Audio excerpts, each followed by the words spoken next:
Hey, it is your buddy Peace and Harmony with you here today. And we're zooming in and focusing in on a great viewer question that I receive in quite frequently, and that is I am under relationship. Basically, you've heard of underemployed. In other words, you're in a workplace that's not fully tapping your talents, your strengths. You're not able to contribute. You're not able to be your best version in that work role. I do believe that people can be underwedded or in a relationship that is beneath them. And we're going to call that basically under relationship, for lack of a better coined term, or underloved, underappreciated, undervalued, or made to feel and be treated as unworthy, and to be held really like a nose to the flame in that position, really, and it becomes against someone's will. And to be underloved or undervalued or under relationship, to be wedded to someone who is beneath you or someone who is causing you to lead a mediocre life, or who has an ongoing presence of anger, frustration, the toxic emotions of control, of telling you no, of constantly bearing down on you, as if they know in the back, everything is the end all and be with, end all and be all with them. In other words, there's no getting past the big gorilla at the end of the garage, the end of the slope, on top of the mountain. It's not a sunbeam. It's a big bully, a big burly scowling face. Then I would advise you to understand that if you are in a relationship with a covert narcissist or a psychopath who has you leaving or leading a mediocre life or lifestyle, living life not on your terms, but on their terms. And thank you so much for bearing with me through my previous cold here. You're leading life on their terms and not your terms. You're leading your life at their standards and not your standards. And you're finding yourself walked over, mistreated, spoken to inappropriately. You have let this go on before. You continue to let it go on. And it continues to go on, and it seems like there's not been an ultimatum. There's not been an end put to this. In other words, you keep perseverating in this relationship. In other words, you've got one foot in, you've got one foot out. You have to wear a mask of pretend, and this person then you're kind of living a pretend relationship. In other words, you can't be your authentic self because you're wanting too much, or you're not able to really spread your wings. And this can be emotionally, physically, financially, professionally, where you're essentially feeling caught in the coop, behind closed doors, behind closed walls when you don't want to be. You can't go out and pursue the life of your dreams because this person has now become like a ball and chain, where they're keeping you stuck, keeping you anchored, keeping your boat from sailing off into the distance and following the ripple of your dreams, the tide of your dreams. You're getting kind of sucked into an undertow emotionally because they are putting a clamp or cramping your style. And this, I will have you know that if you are experiencing this, then you are unequivocally not with the right person. There is no need to be underemployed or underloved, devalued, living in a chronic state of being in an under relationship or under related to. And chances are, if this has been a marriage, then it has basically curtailed you or cut you off from being able to put yourself out there, meeting other people, meeting other opportunities, or even feeling like love is possible for you at this time and day and age. And I'll have you also know that that it's never too late. I have plenty of viewers, clients who are in their late 60s, 70s, who have found love at this, more mature state of their life. In other words, they might have children. They might have children who are still living at home or in college or, are now working. And it's never too late to meet somebody and have a happy, fulfilling relationship. And so if you have used that as an excuse, I'll have you know that that's exactly what it is. It is just an excuse. When you make your commitment to somebody, for richer, for poorer, for better, or for worse, it doesn't mean for slavery or unhappiness. It doesn't mean to feel as an indentured servant or to be mistreated.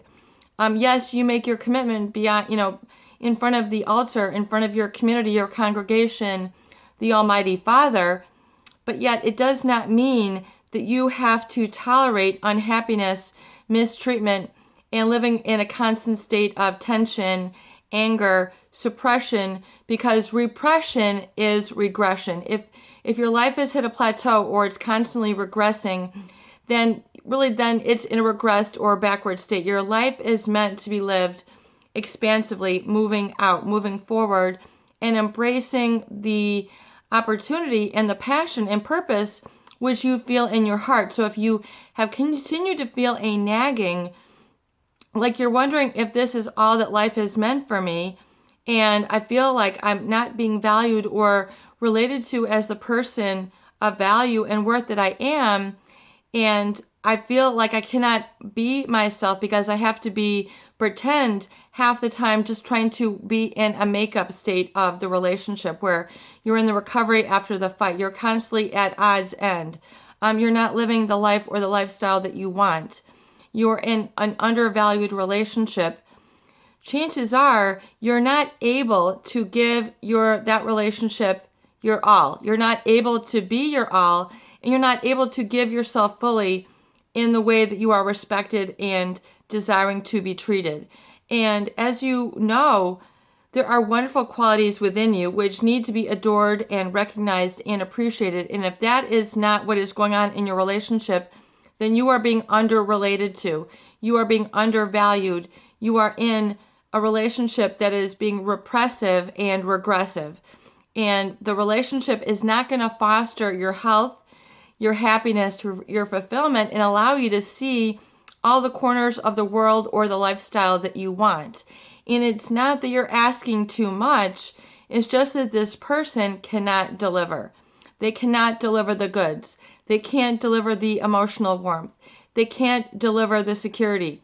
They can't deliver the relationship security. They can't deliver, the lifestyle that you want. You are under-related to. You are being devalued. And you're not being recognized for all the person and the higher standards that you are or that you have percolating within you. And so the relationship then is keeping you stuck. It's keeping you stifled. It's like putting you in too small a box. It's like you can't move here, you can't move there. If you do, you begin to feel that you are in too small a quarters. You're being made small. You're not being recognized for the person that you are. And that is part of the problem. Their thought process is one of lack mentality. And if they're perceiving only a lack in you, then they are looking through flawed viewfinders. They're looking through a flawed filter. And so you must limit or go no contact with these types of people. They tend to be the pessimists of the world, always looking on the air of negativity, always focusing on the worst case outcomes, never looking at the rosy side of things, never looking optimistically, never planning in sort of affluence, influence, being happy. They're always, walking on eggshells, afraid the next pipe is going to break, afraid the next, that they're going right to the poorhouse. They are these people who constantly focus on the negative, and they fail to plan because they plan to fail. And oftentimes these people have had this as their family of origin, or they were raised in this lack mentality or impoverished thinking. These are the people who don't have any live plants. They have everything. They're trying to save every single little thing. They have a lack mentality. They're afraid the good day is never going to come, so we have to prepare for doomsday. It's like living around a constant feeling of doomsday, with these types of people, and you're being undervalued. And these times people can often get you ensnared or entrapped or dependent on them, because this gives them a unconscious feeling of control over others. If they can get people ensnared or dependent on them emotionally, physically, or financially, then it gives them a sense of, well, I told you so, I am in control, I have to be in control. They are not able to see oftentimes the beauty or the authentic and wonderful qualities within you, because they're creating a negative atmosphere around you. So they're, as they are constantly creating a negative atmosphere around you, you can't really be free to be prolific, to be productive, to be profitable, to be carefree, to live life freely and in abundance, and begin to live in a problem-solve mode. There's always a reason why not. There's never a reason, yes, we can, let's do this. There's always a focus on the problem and never a focus on the solution. And if you continue to focus on problems, that's all you're going to have. The mind will get what it focuses on.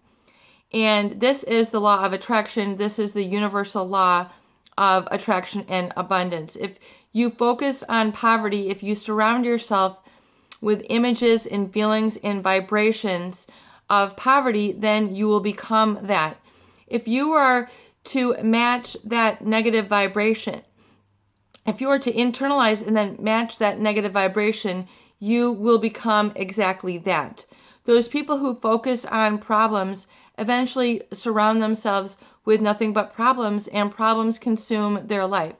People who focus on their solution and live in the solution and exist in the solution and live the solution, meaning they take action and they become the solution, then those are the people who stand out. Those are the people who are different enough to make a difference. The Steve Jobs, the great leaders, the Oprah Winfreys, the people who have a dream, the people who are the inventors, like your Albert Einsteins, like the Thomas Edisons, the Benjamin Franklins, the people, the W. Clement Stones, who know that where there's a will, there's a way, and if I can conceive it, I can achieve it. Meaning, if I can see, and if I can know, and if I can taste the life that I want, I can become it.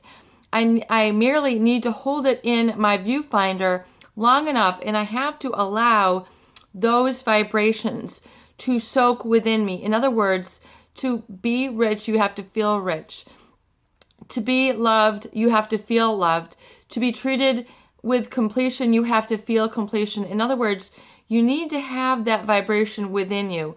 If you are around a narcissist or a psychopath who is always on the negative, always on the angry, always on the force, always trying to use force to put their word across, being angry, hostile, a negative tone, condescending, belittling, the chronic criticizer, the chronic fault finder, always finding fault in every single thing, the chronic complainer. I mean, all that comes across their mouth is something negative. In fact, they get a rouse, they get a stimulation and addiction from being disappointed and negative, and then they tend to create that for others around them. In fact, unless you can be around the very few who can tolerate it, and oftentimes those people who can tolerate it, they have nerves of steel, or they are completely unaffected, which is a very rare percentage of the population who can really begin to stand being around the chronic fault finder. They are finding, there's always a negative. There's always a catastrophic. It's as if there's always a doomsday with these, something is always going to break. Always, there's always a fear, and they control through this fear and negative outlook. It's as if they're always looking through a dark tint towards everything, the pessimistic. And if the narcissist that you are with is constantly like this, and you are unhappy, well, that's a huge positive red flag that you deserve better, and you must surround yourself with better, and you must take a realistic assessment of who you are and what you have to offer to someone new. And someone new means someone who is more like you, or who wants to live the life in the way that you want to live. In other words, if you want to live the good life, you want to be able to travel, you want to be able to buy things, you want to be able to take care of yourself and eat healthy, go to nice restaurants, being able to have a nice house, nice getting along where you're not fighting, then you must seek that and know that there are those people who would love to be with you. The very aspect that you have the desire for that is God's promise that they will deliver. God will deliver your dreams if you only hold your dream in front of you long enough. You have to stay with your vision long enough of what you want. And I'm not saying marry someone for the money or leave someone for better money, although that might be, part of what you want or require in your mate is someone who can, be financially supportive. There are those people out there who can make the money and deliver you the lifestyle. You just have to be willing to accept that's what you want and then begin to look in the right places. But if you have found yourself shut off or cloistered off where you can no longer even entertain or even have the energy to think of your life existing without this person because you're dependent, I'll have you know that you are not meant then to be with this person. God doesn't make you necessarily dependent on others, so that you might have found yourself by virtue of a number of choices which you have made, which have led you up to the present moment. It doesn't mean that that is all, that God has in store. That's not the only chapter the book of your life has. Life has more in store for you. You just have to accept it. You just have to own it, and you just have to say, I am, and that is it. If you are undervalued or in the devaluation aspect of the relationship and feeling stuck, I would encourage you to look to the horizon, beyond the horizon. In other words, take your cognitions, your vision, your viewpoint to the next level and say, wow, I can have the life that I want and that I am dreaming of. And I'm making decisions and I'm making choices now to make that happen. And I'll keep that vision of the life that I want in my heart. And I will begin to actively look to it. And furthermore, I will make myself available out there so that these opportunities can exist and be offered or available to me. But I have to be willing to change my routine. I have to be willing to change what I am doing to make those opportunities available. I have to be open to this experience. I have to be open to new opportunities. And I am open to new opportunities. I am open to new routines. I am open to new choices. And I am open to new decisions. And I am open to the good that life can bring to me. And I'm making that commitment now, and I'm doing whatever it takes, whatever's required, even if it is painful, because I know ultimately it's going to lead to my greatest harmony, my greatest happiness, and bring me together with the people that I deserve in my life and who will treat me as I deserve in return. And I will have mirrored back to me the positive values that I see and know that are within myself. Because if you're being undervalued, chances are you are not in a very happy position in your relationship. It is your buddy, Peace and Harmony, with you here today. And I hope that these videos do help. Please share and please subscribe for more great tools, videos, discussion, and support.